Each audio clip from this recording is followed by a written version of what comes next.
A'udzu billahi minasyaitonir rajim. Bismillahirrahmanirrahim. Alhamdulillahi rabbil alamin wassalatu wassalamu ala Rasulillah wa ala alihi wa sahbihi ajma'in. Qala rabbi shrah li sadri wa yassir li amri wahlul 'uqdatam min lisani yafqahu qawli. Subhanaka la ilma lana illa ma 'allamtana innaka antal alimul hakim. Wala haula wala quwwata illa billahil azizul hakim. Qala musannif rahimallahu ta'ala wa nafa'na wa iyyakum bi ulumi bidawatil amin.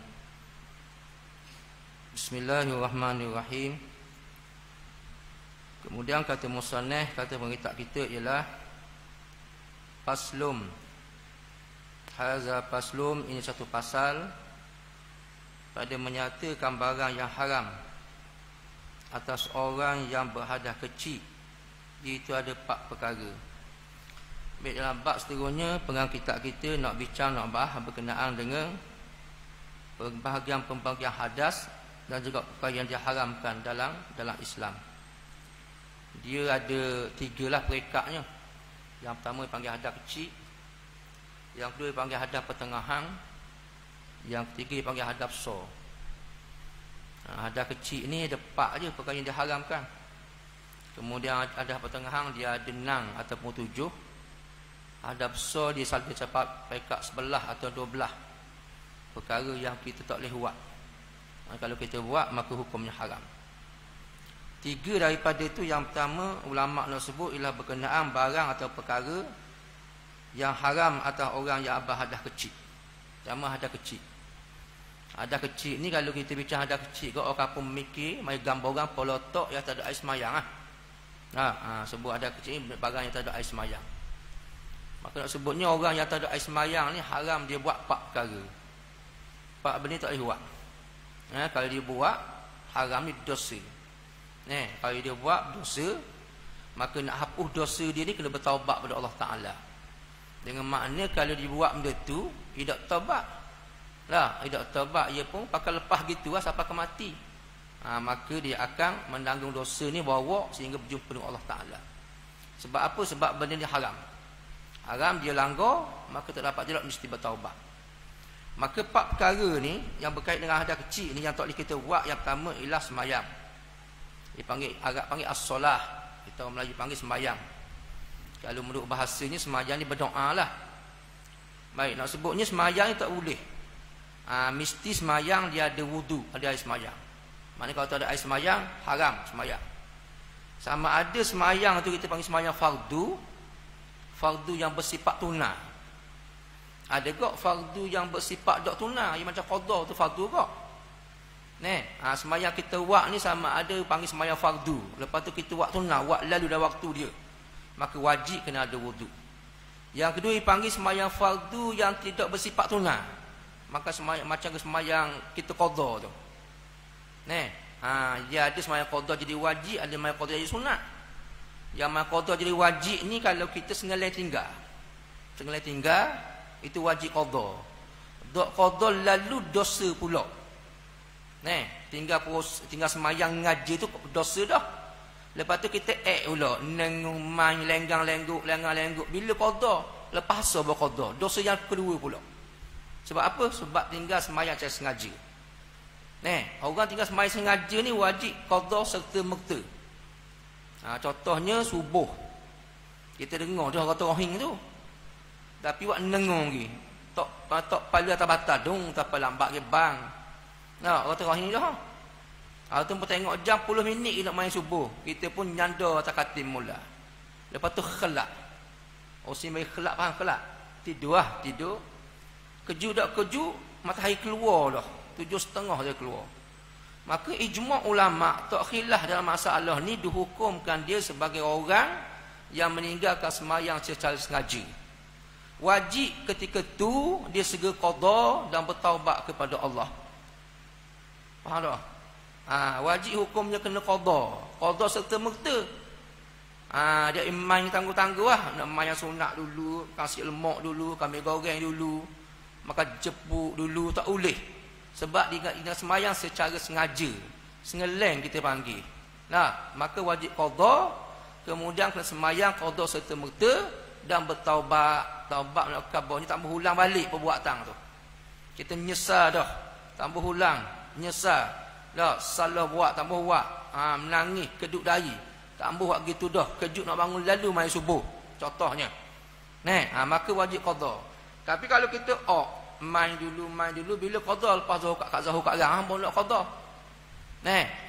Maka hukumnya haram, dosa yang kedua pula. Sebab tu ada ulama bincang tu. Kalau kita ada qada semayang, haram semayang sunat. Ada pandangan kata gitu kan? Kalau kita ada hutang dengan Allah, contohnya semayang qada kita tak buat lagi. Qada yang bersifat wajib tadilah, maka haram nak semayang sunat yang lain. Sebab qada tu wajib, semayang sunat-sunat aja. Maka sunat dengan wajib mana besar? Sunat dengan wajib mana besar? Jawapannya besar wajib lah. Maka mesti tunai qada dulu baru buat sunat. Ini pandangan yang asah, ayat yang kuat. Muka biasa adalah kata tak apa main sunat tu, tak apa bincang semula lah. Baik. Maka nak kabarnya ada semayang yang bersifat fardu ni, dia bersifat tangguh, qada tu lah. Qada tu pun wajib kena ambil air semayang juga. Nak mayang dia tu wajib kena berwudu ataupun kita panggil kena ada air semayang juga. Tapi dalam bab semayang jemaah, dia ada ulama bincang sikit. Ulama bincang mana? Ulama bincang kalau kita semayang jenis qada, jenis fardu yang qada ni, kalau berjemaah dengan imam yang semayang tunai. Imam tu semayang sunat, semayang fardu tunai, contoh imam zuhur. Kita nak jadi makmum, nak ikut imam semayang fardu tunai, tapi kita nak buat semayang fardu yang bersifat qada. Faham tak? Kita ni nak qada semayang, tapi nak berjemaah dengan tu imam yang semayang tunai. Dalam kitab Sulam Musubiang, hukum berjemaah pasal ni dia panggil hukumnya makruh. Maknanya bukan tak boleh buat, tapi nak khabar taktik muratik susunan bab sembahyang jemaah ni. Sebab ada sembahyang jemaah hukumnya wajib, contoh sembahyang jemaah tu wajib jemaah. Wajib jemaah, wajib sembahyang jemaah. Cumanya wajib berjemaah pada rakaat pertama je. Rakaat kedua nak mufaraqah tu tak apa. Syarat banyak syarat lah nak mufaraqah tu. Tapi nak kabarnya wajib jemaah ni paling kurangnya kita mesti berjemaah sama tu imam satu rakaat. Maknanya boleh satu rakaat tu tak apa lah, lepas sembahyang jemaah kita tu. Mana sama ada rakaat pertama ataupun rakaat kedua dan sempat berjemaah untuk imam, sesal boleh jemaah tu. Maknanya sembahyang jemaah, ijma' ulama kata hukumnya wajib berjemaah. Yang kedua, jemaah sembahyang fardu ni. Jemaah sembahyang fardu ada tiga pandangan ulama. Ada pandangan ulama sebut fardu kifayah. Ada pandangan ulama sebut sunat muakkad. Dan ada pandangan ulama sebut fardu ain. Maka sini ada tiga pandangan ulama tentang sembahyang fardu ni buat secara jemaah. Kalau kita ikut pandangan mazhab Hambali Maliki, dia kata sunat muakkad. Berdasarkan hadis Nabi sebut solatu fazin afdalu min solati jama'atin khamsi wa ishrina wa fi riwayatin sab'u wa ishrina. Sembahyang seorang diri, sembahyang jemaah, solatu jama' sembahyang jemaah lebih afdal daripada sembahyang seorang diri sebanyak 25 darjat. Atau satu riwayat menyatakan 27 darjat. Maka hadis ni dipegang oleh mazhab Maliki Hambali tadi, nak khabar sembahyang jemaah sunat muakkad. Yang kedua pandangan ulama sebut sembahyang jemaah ni fardu kifayah, ni mazhab Imam Syafi'i. Fardu kifayah. Fardu kifayah nak khabar ni kalau kampung tu tak ada satu kumpulan buat sembahyang jemaah, maka seluruh kampung tu dosa belaka. Contohnya gotok nasi, ni gotok nasi kan. Maka kampung gotok nasi ni pakat dak ada jemaah, masing-masing sembahyang seorang diri, rumah masing-masing je. Maka penduduk kampung gotok nasi ni 500 orang, 600 orang, dosa belaka. Sebab fardu kifayah. Tapi kalau ada satu kumpulan buat, segelintir kumpulan, ada 10 orang, ada 3 orang, 4 orang, buat cari terpaksa dia pun sembahyang jemaah. Maka penduduk gotok nasi oleh 500 600 orang ni semua tak tertanggung dosa di atas sifat hukum fardu kifayah tadi. Tapi kelebihan besar lah orang sembahyang jemaah ni sebab kerana dia orang kampung ni dosa belaka. Sebab tu ada tu guru sebut tu, Dia kata pas main jemaah lagi, mu ketuk rumah orang ada main jemaah tu pitak puluh ya orang. Tak soalnya puluh ya tu. Nak bagi dosa mu ni. Kerana aku muslimat. Dah ambil tak puluh ya awak semayang tu. Tak kerana aku muslimat. Kalau tak mu dosa lah. Ada tunggu sebut tu nakal sikit tunggu sebut tu. Baik. Nak kabarnya pandangan mazhab kita fardu kifayah. Berdasar hadis Nabi sebut. Nabi sebut dalam hadis. Nabi kata wa fi qaryatin salasatum. Dalam kampung tu ada 3 orang. La taku fihim, tidak mendiri mereka itu pada kampung tersebut ajama'atun illa istazu alaihimus syaitan. Malaikat 3 orang ni dikalahkan oleh syaitan. Nabi kata dalam kampung tu ada 3 orang. Nabi buat contoh 3 orang. Duduk kampung tu 3 kepala tengok 3 orang ni je. Tiba-tiba 3 orang duduk sembahyang secara berjemaah.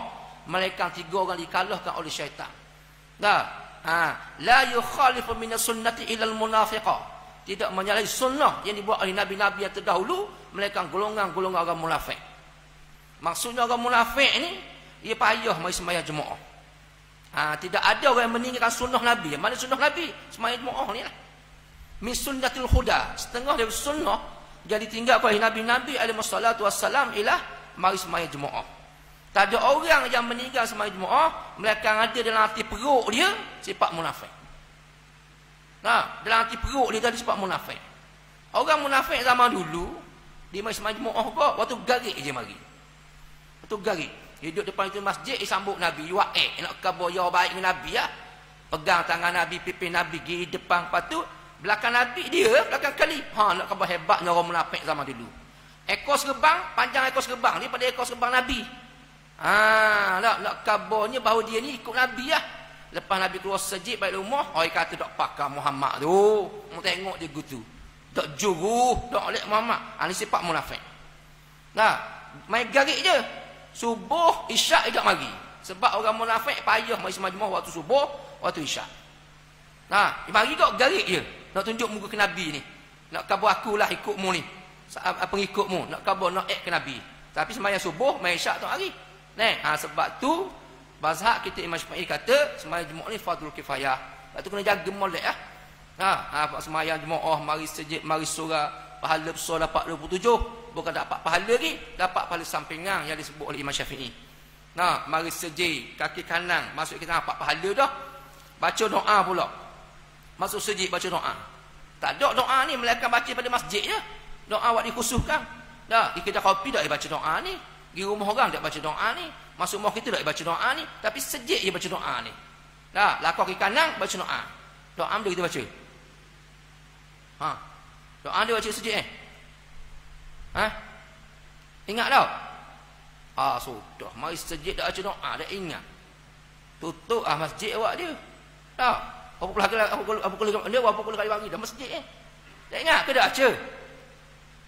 Pakai tung nampak gitu tak boleh ni sejid rumah Tuhan doa baca Allahumma aftah li abwaaba rahmatih. Tu ingat ingat mudah itu. Kau dah ingat kata ustaz tanya kata debu perut gitu ingat tak sabar dia ingat nak kabarnya situ. Kaki kanan pula sembahyang tahiyat masjid pula. Tak ada tempat lain. Nak kau pahala sampingan ni. Niat tahiyat, niat iktikaf pula. Tu duduk tepek dinding apa semua tu. Saja aku beriktikaf sunat dalam masjid. Juruhnya dia nak peringat kita tu. Supaya yang duduk saja biar niat. Nabi sebutlah hadis, barang siapa yang dapat iktikaf di masjid qada perahang susu kambing, lebih baik daripada dia memerdekakan anak cucu Nabi Ismail alaihissalam. So pahala. Iktikaf qada perahang susu kambing sebetul je. Maka lebih baik, lebih mulia, lebih hebat, so pahala daripada memerdekakan anak cucu Nabi Ismail alaihissalam. Ni nak kau pahala sampingan. Pahala yang banyak sembahyang jemaah ni. Tapi kita akan bincang semula dalam bab sembahyang jemaah tu. Sebab kena ingat molek. Sembahyang jemaah ni tak semesti dapat 27. Imam Ghazali kata ada 3 golongan orang sembahyang jemaah ni. Ada 3 golongan. Golongan yang pertama dia akan mendapat 0.27. Sembahyang sah tapi pergi jemaah tak boleh. Golongan yang kedua mendapat separuh daripada 27. Golongan ketiga dapat pada penuh 27. Ni kita akan bincang mula. Sebab dapat sembahyang jemaah ni dia ada adat-adat dia. Ada adat-adat dia. Kita boleh bahas rambang. Yang pertama segi taktik soft. Macam mana aturan soft duduk ni. Tak, kalau seorang sama seorang nak duduk kat mana? Imam seorang, makmum seorang. Maka makmum kena duduk belah kanan untuk imam. Kalau duduk belakang untuk imam secara direct, hukumnya makruh, luput fadilat Jumaat. Mayang sah tapi fadilat Jumaat tak boleh. Sah yang pertama tak pernah, kita buat sah yang kedua. Maka orang buat sah kedua ni luput fadilat Jumaat. Tak boleh pada Jumaat. Dia mesti mari penuh sah yang pertama dulu. Biar penuh. Nah, kalau penuh belakang dah, seorang tinggal kita seorang ni, nak buat guna ni. Kalau tepat biasa macam kampung kita ni, kita kata memang lepas badan ni orang mari. Tak apalah kita duduk belakang tu. Tapi kalau kita kampung orang lain, di kampung orang lain, tak tahu ada orang mari dok Faham tak saya sebut kan? Ada orang mari dok ni. Tulang kita mari tu penuh dah sah depan penuh habis dok. Tinggal kita seorang aja belakang nak buat guna. Lalu kita tak tahu tepat ni, tak biasa mari ni. Ada orang mari dok, ada orang mari dok. Maka Ibnu Hajar kata kena beri maklum, iklan kepada makmum buat belakang sah ni, jangan ngundur ke belakang. Aturannya pergi curi pak duduk belakang belah kanan tu imam tu. Dah, wi isyarat ke dia bawa aku di belakang mu ni, mu kena ngundur biar buat sama sah dengan aku. Faham tak lagi? Faham tak ni? Lepas tu nak curi tu, nak isyarat tu bila? Lepas takbiratul ihram. Allahu akbar, baru tepuk dia. Baru tepuk. Jangan sebelum takbir tepuk, hukumnya haram sebab bermain-main dalam sembahyang. Takbir Allahu akbar, kita tepuk isyarat, maka awak kena tepuk tu kena ngundur. 1 2 3 lagi sah kedua. Kalau tepuk tidak ngundur, dia luput fadilat Jumaat. Awak kena tepuk dia. Hilang pahala fadilat Jumaat. Maka sembahyang sah 27 tak boleh ni kita bincang mula panjang lebar bab sembahyang Jumaat ni. Tapi nak kabarnya bahawa sembahyang ni sama sembahyang fardu sunat ataupun qada, dia wajib kena ada air sembahyang. Wajib kena ada air sembahyang. Air sembahyang. Baik. Nabi sebuah hadis, la yaqbalullahu salatan ahadikum iza ahdasa hatta yatawadda. Allah Ta'ala tak menerima sembahyang seseorang daripada kamu apabila dia berhadas sehinggalah dia berwuduk. Maksud sembahyang kita tak ada wuduk, Tuhan tak terima sembahyang. Tuhan tak terima sembahyang. Hasil. Yang kedua sembahyang sunat. Sembahyang sunat gitu juga. Sembahyang sunat. Kena ada wuduk juga. Kena ada sembahyang juga. Tak ada air sembahyang tak boleh. Sama ada sunat mutlak. Sama ada sunat mutlak. Sunat berwaktu. Sunat rawatib. Tak kira lah. Sunat rawatib, sunat sembahyang ini fardu tu. Sunat berwaktu macam sembahyang duha, sembahyang witir. Sunat mutlak ni sunat semata-mata sembahyang sunat. Ni semua ada air sembahyang belaka. Wajib ada air sembahyang belaka. Macam tadilah mai sembahyang Jumaat apa semua, nak sembahyang fardu zuhur ke garik mesti ada wuduk. Mai sejik ke mayang mana mesti ada wuduk. Ada wuduk. Sembahyang sunat wuduk, sunat witir, sunat duha, sunat tasbih, ni kena ada sembahyang belaka. Sembahyang belaka. Baik. Dan barang yang pada makna sembahyang, dan barang perkara yang pada makna sembahyang. Benda tu pada makna sembahyang. Juga wajib kena ada sembahyang kau. Contoh macam apa? Sujud tilawah. Sujud tilawah sujud kerana bacaan. Contohnya kita baca Al-Quran, tuan ngaji mutuli, mungkin kita ngapa surah tu. Kita ingat, belang-belang baca, dalam surah tu ada ayat yang sunat sujud tilawah. Lalu kita pun nak sujud tilawah, sujud kena bacaan tu, maka syaratnya mesti ada wuduk. Tak ada wuduk, tak ada air sembahyang, maka hukumnya haram. Baik. Ataupun lagi contoh makna sembahyang ni ialah sujud syukur. Syukur. Syukur tu. Dapat satu nikmat, kita pun turun sujud. Contohnya orang kita beranak di hospital tu, anak lelaki lama dah, idang anak lelaki ni. 3-4 orang anak puang belaka. Tiba-tiba dengar, beranak anak lelaki syukur kat kita. Lalu kita pun nak syukur, maka mesti ada wuduk. Jami air sembahyang beradang, takbir Allahu akbar, nak syukur, lalu turun sujud. 2 kali sujud, lepas tu beri salam. Syarat macam biasalah, ada air sembahyang, tutup aurat, jangan ada najis yang tak dimaafkan, ngadap kiblat, tu cara biasa. Nak kabarnya mesti ada wuduk, mesti ada air sembahyang. Dan membaca khutbah Jumaat. Baca khutbah Jumaat. Ada air sembahyang kau. Kalau maknanya kalau tengah-tengah tu imam tu khatib baca khutbah dia batal wuduk, kena ambil sembahyang mula. Kena ambil semula. Wajib kena ada wuduk sebab 2 khutbah ni dia menjadi rukun dalam sembahyang Jumaat. Sebab tu kena ada. Kena ada. Maksud kabarnya sama ada sembahyang sunat, sembahyang fardu, tunah, qada, atau perkara yang seumpama makna semayang. Nah, maka semua tu kena ada air semayang belaka. Tak? Malaikat ada perbahasan ulama dalam bab semayang jenazah, semayang mayat. Dalam bab semayang jenazah ulama khilaf perlu dah ada wuduk. Ni saya sebut dari sudut ilmiah lah, berbincang ilmu tu. Mana ulama bincang masa semayang jenazah ni perlu dah ambil air semayang. Ia khilaf di kalangan ulama. Sebahagian ulama kata ya kena ada wuduk. Sebahagian ulama kata tak ada wuduk pun tak apa, sebab semayang jenazah ni tak cukup sifat sebagaimana semayang. Dia tak ada rokok, tak ada sujud. Cuma ada takbir je. Baca Fatihah 4 kali takbir. Maka sifat pada diri semayang jenazah tu tak sebagai sifat semayang yang lain. Maka ada ulama kata tak ada wuduk pun tak apa. Maka dalam mazhab Syafi'i, ikhtiar cermaknya keadaan biasa kita berwuduk lah. Keadaan biasa tu makna kita mari orang dak semayang lagi, orang tunggu orang. Lepas tu air semayang mudah ambil, kalau ada pahit ada ambil. Tapi kalau kita mai keadaan tu lambat, maknanya orang tunggu kita seorang lagi. Contoh kalau kita tak imam. Makmum ramai dah tu kita ni. Kalau kita ambil air semayang lambat, jauh pula kalau, jauh pula pahit. Menyebabkan orang terpaksa tunggu. Maka kalau keadaan gini, ambillah pandangan Imam Asy-Sya'bi kata tak payah berwuduk. Faham tak? Sesang salah tu nak kau belajar tu, nak kau ngaji tu. Nak kaburnya kalau benda tu keluasan, tak nyusah, kita ambil semayang sebagai pada pandangan jumhur ulama tu. Tapi oleh kerana kita tu imam, tulang mari tak ada air semayang berumah kita. Lepas tu mari lewat pula. Orang sedang tunggu ramai-ramai ni. Kalau kita pasal orang ngeluh, Allah ambil mayat pula dah tak imam. Pahit jauh, kalau jauh. Maka ambillah pandangan Al-Imam Sya'bi menyatakan tak apa tak pakai wuduk ketika semayang jenazah. Sesat masalah. Sama kok, ni nak khabar kepentingan ilmu tu. Sama kok dalam masalah kalau kita mari sejid, kita ambil air semayang. Kita ambil air semayang, kita nak memayang sunat wuduk. Ni masalah isu air semayang ni. Kita ambil air semayang, kita belajar biasa ambil air semayang sunat iring dengan sunat wuduk. Kita pun masuk masjid. Masuk masjid main sunat wuduk.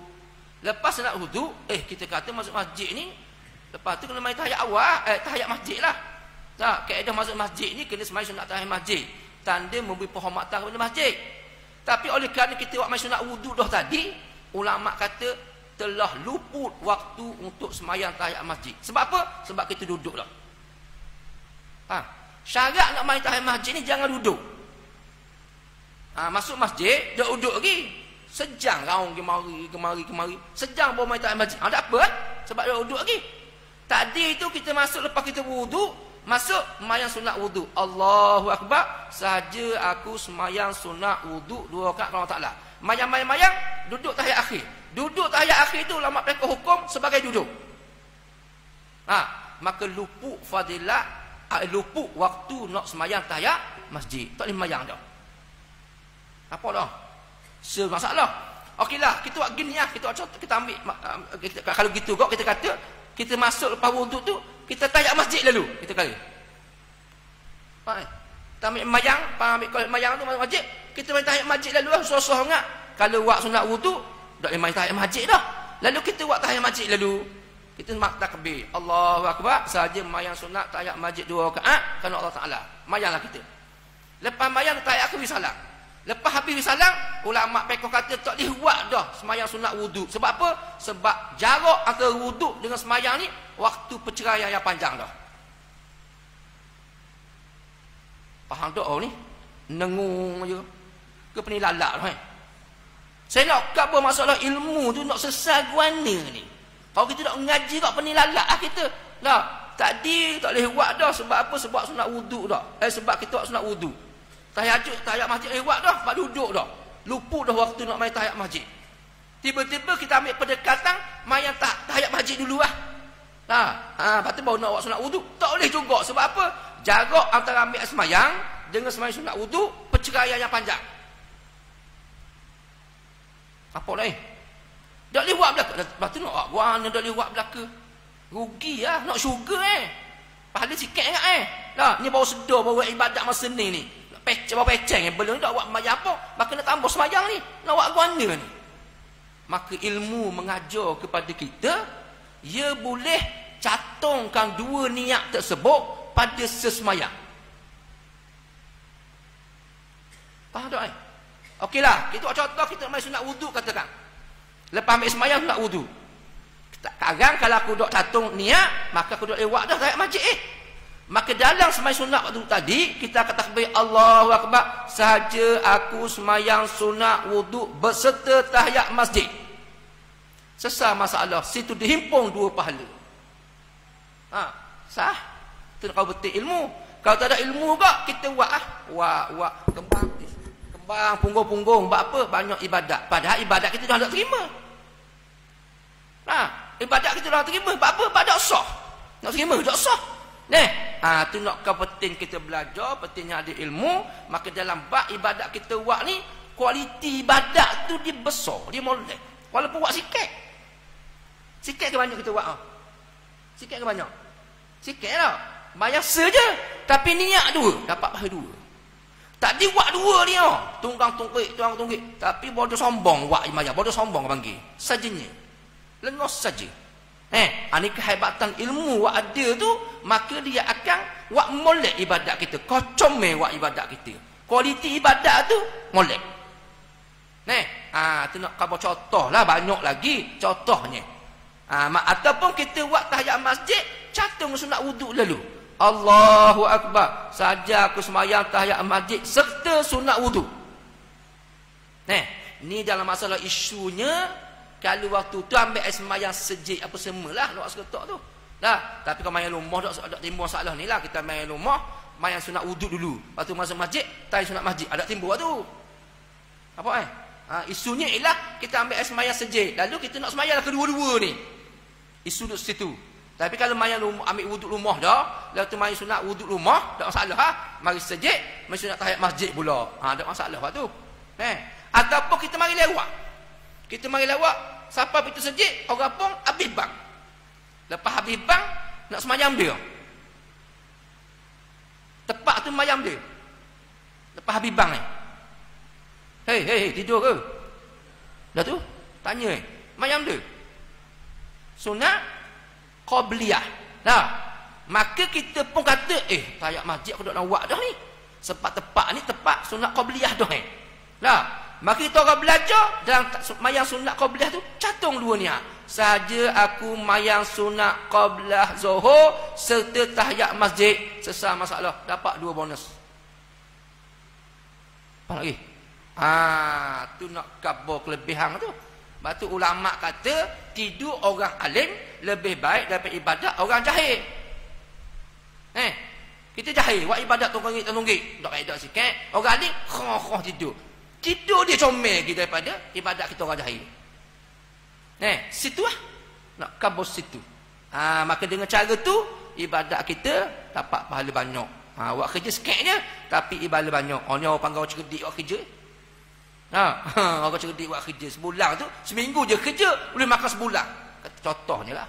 Buat ni sebulan tu orang tunggik buat kerja. Gaji sama kok, macam orang kerja seminggu tu. Nak kabur. Itu contoh. Baik. Maka nak kabur yang pertama tadi ialah dalam bab semayang ni apa-apa pun wajib kena ada wuduk dan juga perkara yang makna atas semayang tu. Sujud tilawah, syukur, khutbah Jumaat. Cuma khilaf kita sebut tadi dalam bab semayang jenazah. Jenazah. Kemudian kalau kita ada belaka 2 alat untuk bersuci, dia panggil pakidu tuhuraini. Orang yang luput 2 alat bersuci. Mana alat lu bersuci? Air dan juga debu untuk bertayamum. Tak ada belaka 2-2 ni. Semayang kena buat ke tak? Semayang kena buat tak? Dia tak ada belaka. Air tak ada, nak berwuduk. Lalu cari debu, nak bertayamum, tak ada juga. Semayang wajib tak? Wajib juga. Pas nak mayang kau ni? Nak mayang guna. Kampung kita tak apa, air banyak. Tulang-tulang. Di mana-mana, air tak ada. Debu pun tak ada. Sebagai alat tayamum, nak ganti daripada berwuduk tadi. Semayang wajib Apa wajib? Sebab akal kita molek, tak gila. Akal molek, akal juruh. Waktu semayang masuk dah. Tapi 2 alat penyuci tak ada ni. Air tak ada, debu ganti pada air tak ada juga. Semayang wajib tak? Dipanggil semayang meraikan waktu. Semayang kena buat Allahu Akbar, saja aku semayang meraikan waktu kerana Allah Ta'ala. Zuhur ke asar tak kira lah. Lepas pada tu jumpa salah satu daripadanya, wajib kena qada semayang tu. Jumpa salah satu daripadanya, sama ada jumpa air ataupun jumpa debu, untuk tayamum ganti pada wuduk tu, maka semayang dan semayang atas sifat meraihkan waktu wajib kena qada. Kena tanda lah. Kena tanda. Maka nak kabarnya semayang tak tinggal. Boleh tinggal bila? Waktu kita tercak akal gila, boleh tinggal. Gila hilang akal, pesang apa semua, tak apa lah. Tapi lagi mana akal ada, semayang wajib kena buat. Tak ada alasan, tak ada air, tak ada tayamum. Ulama ajar kita kalau bab ni dipanggil faqidu tuhur ini, iaitu dalam masalah orang luput dua alat bersuci. Maka dia kena semayang kok, semayang meraihkan waktu. Maknanya kalau mati waktu tu, Tuhan maaf. Tuhan maaf. Contoh dak nak qada. Mungkin dak temu debu, dak temu air juga 4 hari. Lepas tu mati katakan, maka dimaafkan. Tapi kalau dak semayang waktu tu, hukumnya haramlah. Dosa besarlah kita. Dah kalau sehari 5 waktu dak semayang, dosa besar. Macam mana nak berjumpa, nak berdepan dengan Allah Subhanahu Wa Taala pada kiamat kelak. Ini di antara contohlah. Baik. Tu yang pertama ni. Yang kedua, wajib kena ada air semayang ni tawaf. Wajib ada semayang tawaf. Tawaf. Sama ada tawaf sunat, tawaf rukun, tawaf wajib. Tu kena ada semayang belaka tu. Sama ada tawaf tu orang panggil tawaf hukum. Tawaf hukum ni tawaf yang berkait dengan ibadat haji, ibadat umrah. Maka kalau kita dak buat tawaf tu, maka haji kita rosak, umrah kita rosak. Ataupun tawaf wajib. Tawaf wajib ni dak kait dengan ibadat haji, ibadat umrah. Maka nak tawaf tu mesti berwuduk. Ataupun tawaf sunat. Tawaf sunat tawaf biasa-biasa je. Yang fardu nak tawaf. Nak tawaf. Maka 3 tawaf ni atas nama apa sekalipun, maka wajib kena ada wuduk. Wajib kena ada wuduk. Maknanya nak tawaf tu kena ada air semayang tutup aurat wajib. Air semayang ada. Kemudian jangan ada najis yang tak dimaafkan. Tu tawaf. Niat wajib niat. Niat. Niat tawaf haji tak?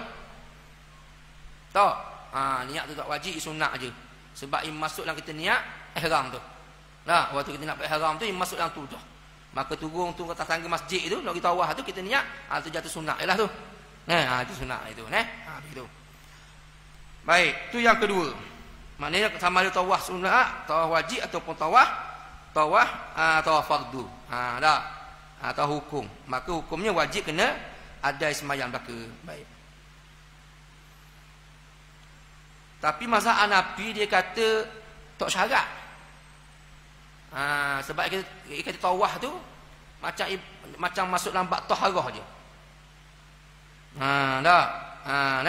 Dia kata dah masuk dalam bab taharah je.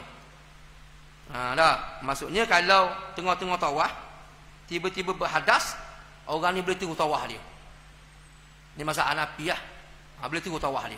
Sebab kata tawaf ni dia macam dalam bab taharah, bab bersuci.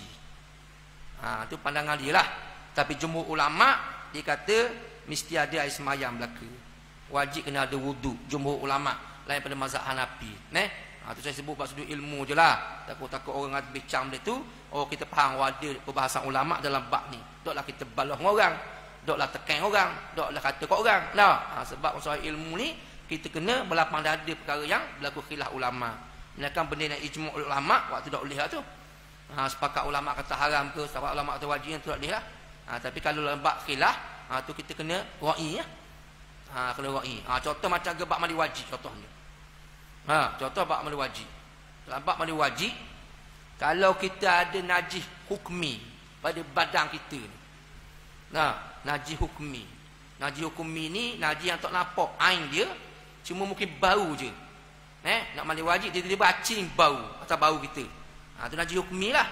Maka masalah najis hukmi ni khilaf di antara Imam Rafi'i dengan Imam Nawawi, cara macam mana basuh tu, sama ada basuh sekali selepas bersih tu dia anggap mandi selalu kedok. Faham tak sebut najis hukmi. Duduk dekat tubuh kita nak mandi wajib ni. Contohnya bau acing lah. Contoh mudah faham bau acing. Tapi tak nampak najis hukmi lah, cuma bau wah acing itu. Maka khilaf di antara Imam Rafi'i dengan Imam Nawawi, sama ada lepas kita basuh cuci tu dianggap mandi lalu ke tak? Itu khilaf. Imam Rafi'i tak. Maknanya kalau kita katakan kita jiru-jiru 3 kali jiru, hilang dah bau wacing tu kan, maka kena ambil air kepak jiru sebagai itu adalah isyarat kepada mandi. Kalau kita pakai dengan basuhan 3 kali tu je, kita kata pakai jadi lalu sebab bersih lah kan, dia mandi lalu tu, Imam Rafi'i kata tak sah mandi wajib. Faham tak? Tak sah. Sebab itu dia anggap baru basuh najis hukmi. Dia naknya jiru sekali lagi. Kira mandi sekali lagi tu baru dia anggap mandi dalam bab mandi wajib. Maksudnya Imam Rafi'i kata tak sah. Kalau kita jadi kok begitu, lepas tu pergi semayang dia apa? Tak sah mandi wajib kita atas pandangan Imam Rafi'i ni. Nih. Tapi Imam Nawawi kata tak apa. Imam Nawawi kata tak apa. Maknanya lepas membasuh-basuh cuci 3 basuhan 2 kali basuhan tak kira lah. Lepas tu mau anggap tu sekali macam mandi dah. Imam Nawawi kata tak apa. Itu makna khilaf. Dalam bab najis hukmi. Tapi dalam bab najis air ni memang cokoh nampak tahik dah ni, air dia orang tak khilaf. Orang tak khilaf. Wajib kena basuh buang, lepas tu cuci bersih-bersih, wajib kena mandi, kena basuh dengan air lain pula sekali lagi. Mau dia anggap mandi. Dia faham tak? Kalau najis air ni itu tak khilaf. Ijma' ulama kata mudah dicukup dengan basuh mu tu mau anggap mandi dah. Faham tak usah saya terang ni? Mana kita contohlah tahik cicak ada bau kita kan. Kita basuh guna air katakan 3 kali basuh. Basuh cuci. Lalu kata okey mandi lah tu. Tak boleh. Ijma' ulama kata tak boleh. Ni najis air ni. Maknanya kena ambil air lain basuh. Jiru tu baru dia anggap mandi. Boleh. Cuma khilafnya masalah najis hukmi. Najis lapuk dengan air tadi. Itu khilafan dekat antara Imam Rafi'i dan Imam Nawawi itu. Kemudian yang ketiganya,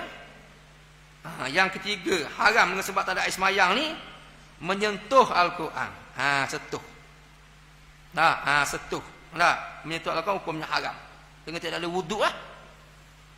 Sama ada kulit yang bercerah ataupun tidak. Kulit Al-Quran cerah dah. Tapi kita maklum lah itu kulit Al-Quran. Lalu pegang kulit itu tak ada wuduk, maka hukumnya haram juga. Dosa juga. Mesti pegang dia dengan ada wuduk. Ada air semayang. Tak ada, tak boleh. Sebab dalil yang Tuhan sebut la yamassu ilal mutahharum. Tidak boleh sentuh Al-Quran tu mereka orang yang bersuci. Maknanya sentuh kulit dia, sentuh ketah dia, tak ada air semayang, rawat tepi apa semua sekali tu, maka hukumnya haram belaka. Masalah Quran tu. Kita pegang tepi, bukan ayat tepi. Tak ada wudu, maka hukumnya haram, tak boleh. Malaikat Al-Quran tafsir. Pimpinan Al-Rahman tafsir tu. Yang tafsir banyak daripada ayat Al-Quran. Tu tak apa lah nak pegang. Itu pun jangan sentuh pada ayat dia. Alif lam mim jangan sentuh situ. Kalau sentuh tu hukumnya haram juga. Tapi kalau belek tak kena ayat tu tak apalah. Kalau tidak ada wudu, sebab itu tafsir. Tapi kalau Al-Quran sungguh tepi dia pun tak pegang, hukumnya haram tanpa wudu. Matlah nak pegang wak lain tu, sehingga kulit wak cerah pun tak boleh. Tapi maklum bahawa ini kulit Al-Quran, mesti nak pegang tu mesti berwuduk juga. Berwuduk. Sehingga ulama dalam mazhab kita kata berlaku ikatan pada Al-Quran tu. Al-Quran ni kita ikat dengan tali. Tali tu nak pegang Al-Quran, nak pegang kalau tidak berwuduk, maka hukumnya haram. Tak boleh juga. Sehingga kan ulama khilaf dalam masalah sonduk tempat yang dikhaskan kita tu Al-Quran. Sonduk tempat yang kita khas letak Al-Quran. Zaman dulu kok kita panggil rahal. Kalau kita sebut rahal, tergambar dalam pelotok kita orang Melayu ni, tempat tu letak Al-Quran. Zaman dulu kan, rahal kayu tu lah. Maka gambar pelotok orang Melayu, itu tempat Al-Quran. Maka khilaf di antara Syekh Ramli dengan Ibnu Hajar. Syekh Ramli kata wajib kena ada wuduk kau nak pegang rahal. Ibnu Hajar kata tak apalah. Nak kabarnya tempat yang khas untuk Al-Quran ni ada perbincangan ulama. Sehingga berlaku khilaf di antara Ibnu Hajar dengan Syekh Ramli. Kalau kita kiyah learning kau lain pada rahal, mungkin rahal dak pakai dah learning. Mungkin beg. Kita beli bandar pasar bayang tu, niat dah nanti kita beg ni nak letak Al-Quran contohnya. Khah tu Al-Quran. Maka qiyas dengan hukum tadi, kata Syekh Ramli, pegang bait juga wajib kena ada wudu. Wajib kena ada wudu. Ini nak khabar kemuliaan Al-Quran tu lah. Sebab jaga molek Al-Quran tu, letak molek, jaga molek. Susun nang dia, susun molek macam sejik ni, susun molek. Jangan susun sama kitab-kitab, biar tertinggi pada kitab. Tempat-tempat meja susun Al-Quran lah. Jangan pula susun tengah tu, ia tak sama dengan kitab-kitab agama tu. Tak boleh. Biar Al-Quran tinggi. Lepas tu tafsir. Lepas tu kemudian hadis, susun biar maratib. Sebab tu kalau tugu-tugu cermat, kalau ada Quran ni, duduk atas meja, atas kursi, duduk bawah. Ni guru warang. Kalau ada kali masjid ayat Al-Quran tu, kalau duduk sama merah kursi dia dengar ayat Al-Quran. Dia takkan duduk atas kursi dia ngajar bawah. Sebab apa? Menghormati ayat Allah Subhanahu Wa Taala. Ni orang warang lah. Macam kita ni duduk warang mana kerak ni. Barang-barang je kita ni.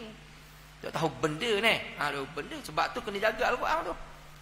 Dia kalau Allah Taala buat cari-cari tu, pegang molek, sipam molek. Kena ada wudu. Yang main-main letak susunan baik-baik. Nak akal Al-Quran kena ada wudu. Malaikat dalam maqam taklim tu tak apalah. Dimaafkan macam anak kita belajar ngaji Al-Quran. Kita kata awang tulang dia baca Al-Quran, dia belajar kan besar tu. Bukan ambil asmayang, kita kata dia ambil asmayang wang, nak belajar ngaji tau. Dia kata kalau ambil asmayang malah ngaji lah. Maka dalam bab ni tak apalah, dia baca Al-Quran, dia ambil Al-Quran, pegang Al-Quran tanpa wudu. Sebab maqam taklim, tempat untuk belajar. Tu saja dimaafkan. Kalau tempat lain tak boleh. Termasuklah Imam Syaqawi kata, tak buat contohnya Al-Quran duduk rumah kita. Duduk satu tempat, lepas tu nak alih ke tempat lain. Kita mau ayah tak ada air semayang, malah dah nak ambil air semayang. Lalu suruh anak kita akak. Juga Imam Syaqawi kata hukumnya haram tanpa wudu. Imam Syaqawi kata haram juga tanpa wudu. Malaikat maqam taklim, tempat nak belajar je. Tu dimaafkan. Contoh tadilah, kalau anak kita suruh paksa ambil air semayang, dia kata malah belajar, malah ngaji lah. Dia kata, tu tak apalah. Tak ada air semayang pun. Tu saja boleh. Wak lain tu mesti pegang alih cara dan keadaan berwudu. Nak kabarnya kemuliaan Al-Quran tersebut. Baik. Kemudian yang terakhir, yang keempat ialah menanggung Al-Quran. Tanggung Al-Quran juga kena berwudu. Tanggung tu bawa lah. Bawa kelek apa semua sekali tu. Asasnya mesti ada berwudu. Cumanya kalaulah niat wak lain yang disapnya Al-Quran apa semua, itu perbincangan ulama ada khilaf. Setengah ulama kata boleh, setengah ulama kata tak boleh, itu khilaf lah. Tapi asasnya nak menengok Al-Quran, nak pegang, nak apa, mesti berwudu. Tapi dalam masalah kita letak Al-Quran dalam untuk barang, niat bawa barang lain, bawa mata benda, bawa apa-apa tu, itu ada perbincangan lain, ulama khilaf dalam bab ni. Tapi asas mesti berwudu, menyentuh dan menanggung Al-Quran. Baca tak apa. Nak baca Al-Quran tu kan, tak ada wudu tu tak apa, sunat je ada wudu. Tak ada air semayang, boleh baca, jangan setuh lah. Nak belek suara lain belek. Tapi hukumnya sunat saja ada air semayang tu wudu. Tak ada tak apa. Habis. Tu 4 perkara. Yang perkara yang berkait dengan hadas kecil ni yang haram kita buat. Kemudian barang yang haram atas orang yang junub itu 6 perkara pula. Kemudian haram atas orang yang berjunub. Berjunub ni hadas besar lah. Perkara yang wajib mandi tu kan. Maka haram atas dia buat 6 perkara. Perkara mandi wajib ada 6. Ingat balik ada 6 ni. Yang pertama, izat taqa khitanani, bertemu 2 khitan, maka wajib kena mandi. 2 khitan ni antara farad dan juga zakat. Suami isteri jimak tu lah. Sebab tu kalau berlaku jimak walaupun tak keluar air mani, wajib kena mandi. Yang kedua, keluar air mani, maka wajib kena mandi. Ni hadap besar ni. Wajib kena mandi, keluar air mani. Sama ada atas jalan biasa ataupun jalan atas jalan nadir. Jalan atas jalan berlaku. Jalan biasa ni kita mimpi apa semua keluar mani lah. Jalan jangan berlaku ni contohnya Tuhan uji kita, Tuhan balakan kita dengan gatal, nyakit gatal. Tiba-tiba gatal tu berlaku kat zakat. Kita garu, tiba-tiba kena orak kau ni, tu air mani. Maka wajib kena mandi kau. Faham tak? Walaupun keluar tu bukan atas jalan biasa, atas jalan nadir, jangan berlaku. Mereka nak kabur atas sifat keluar mani tu, wajib kena mandi. Kecuali kalau air mani kita ni keluar yang kedua, tu tak wajib mandi ya. Contoh lepas kita mandi, tengok-tengok mandi, keluar pula sikit lagi. Tak payah ulang mandi, memandi dengan mandi yang pertama tadi ya.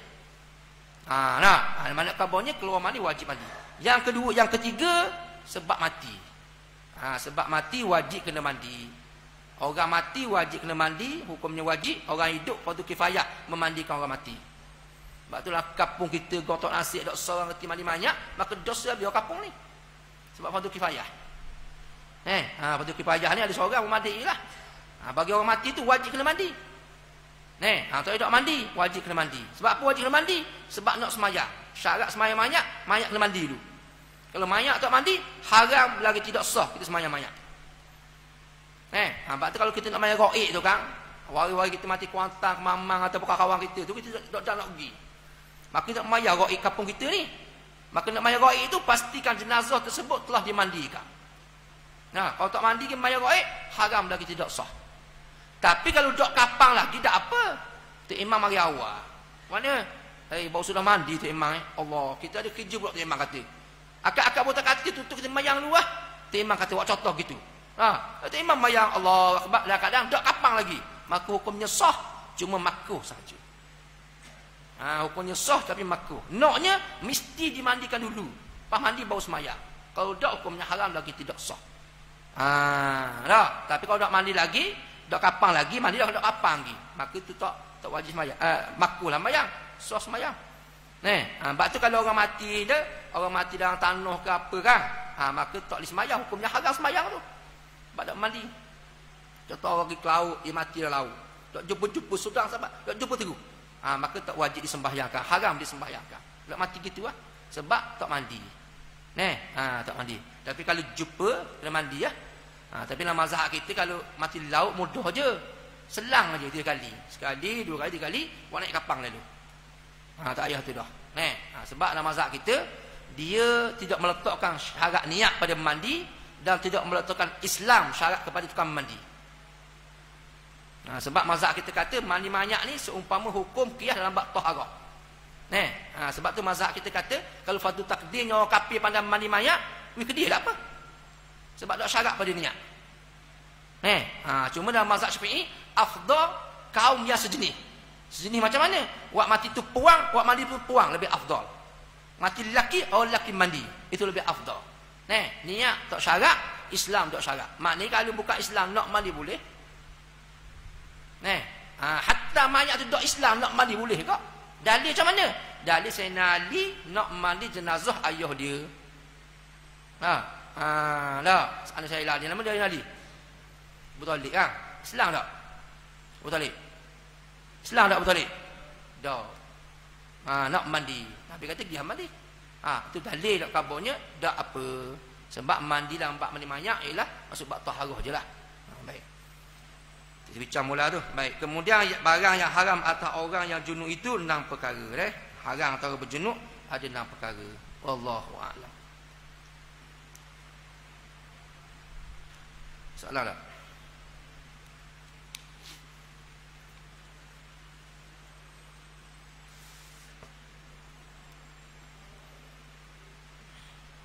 Ya.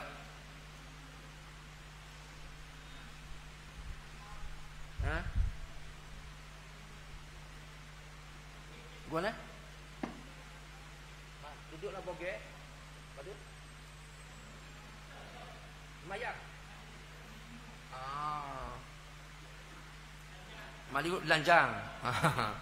Memang kena mandi gitu pun dak lanjang nak sampai gua ni.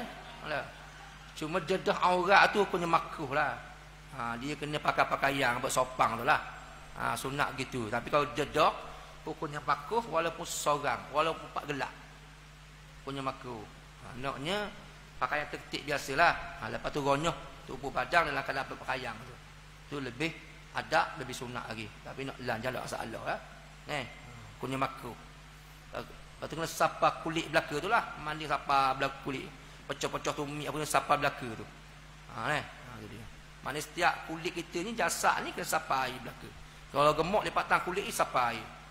Jangan nak sapa, kalau apa tak sah mandi tu. Tak sah, maka semayang haram, masuk masjid haram, semua haram belaka.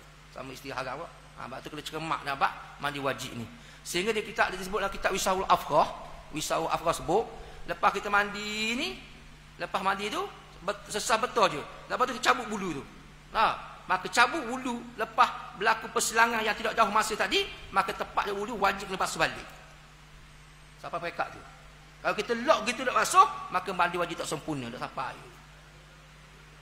Ha? Dan batin tak ayahlah. Ni zahir lipat-lipat ni zahir ni siapa ni? Ni siapa belaka? Banding ada ayah, tu batin. Macam lebar hidung tak ayah. Tu batin dah. Sini luar ni je. Contohnya kita ada bulu hidung, duk dah kerak. Dia panjang, tu bit luar. Tu tak wajib basuh sebab umbi duduk dalam batin. Tu bukan kau tu saya. Dia dalam tak, ya sini kena luar ni, zahir ni, tapi tak wajib masuk dalam. Ni zahir ni aja. Macam hidung, mulut ni zahir lah. Tak masuk pakai kulit mubasyah kulit tu. Buat punggung kita dubur tu. Kalau kita duduk itu buka.